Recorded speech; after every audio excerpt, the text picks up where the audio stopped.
Vamos imaginar uma altura em que a maior parte do mapa mundo era uma enorme folha em branco. Foi no século XV que a Europa decidiu começar a preencher esses espaços.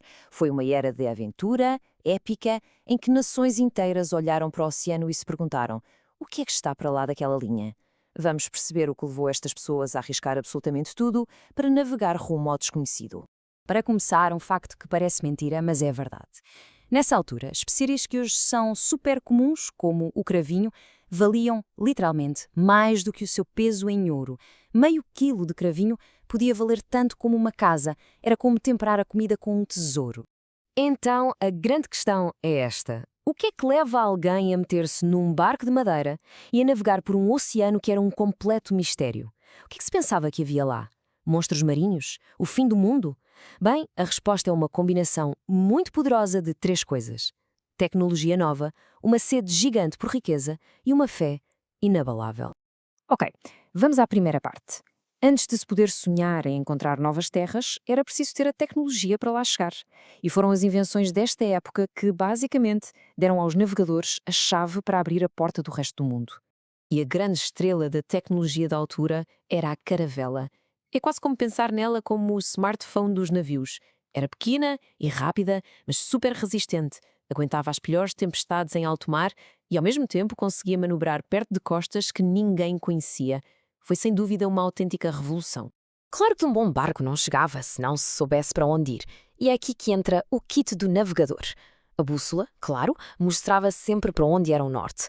Já o astrolábio e o quadrante permitiam usar as estrelas para saber a que distância se estava da linha do Equador.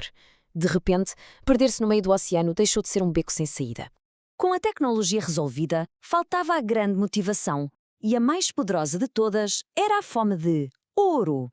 E atenção, quando se fala em ouro, não é só um metal, é tudo o que significava riqueza. Especiarias, terras, poder.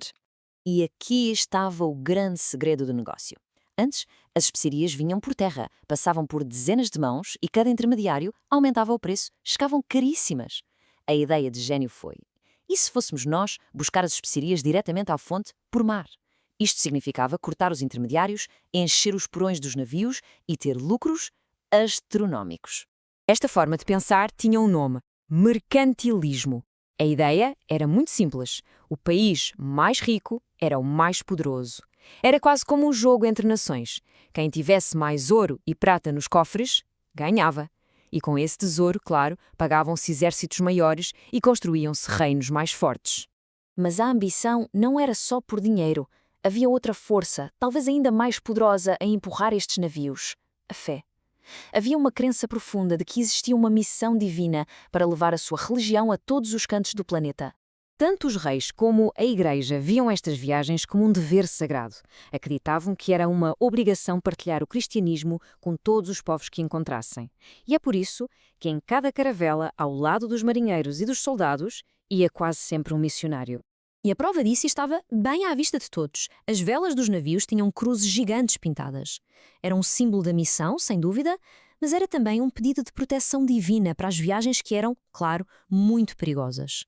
A fé não era só uma ideia, era um guia no meio do mar. E chegamos à terceira grande motivação: a glória.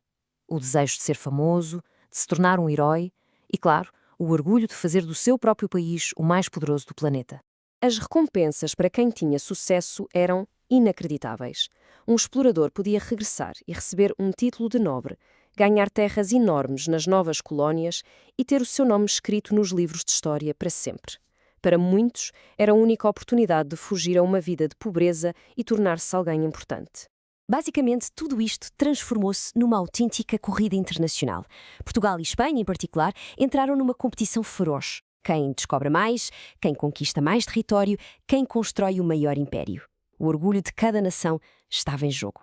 Mas estas viagens fizeram muito mais do que descobrir novos caminhos. Elas reinventaram o mundo por completo. O impacto foi tão gigante que as consequências ainda hoje fazem parte das nossas vidas. Um exemplo perfeito disto é o Tratado de Tordesilhas. Em 1494, Portugal e Espanha, no fundo, pegaram num mapa e desenharam uma linha a meio, a dividir o mundo por descobrir entre os dois.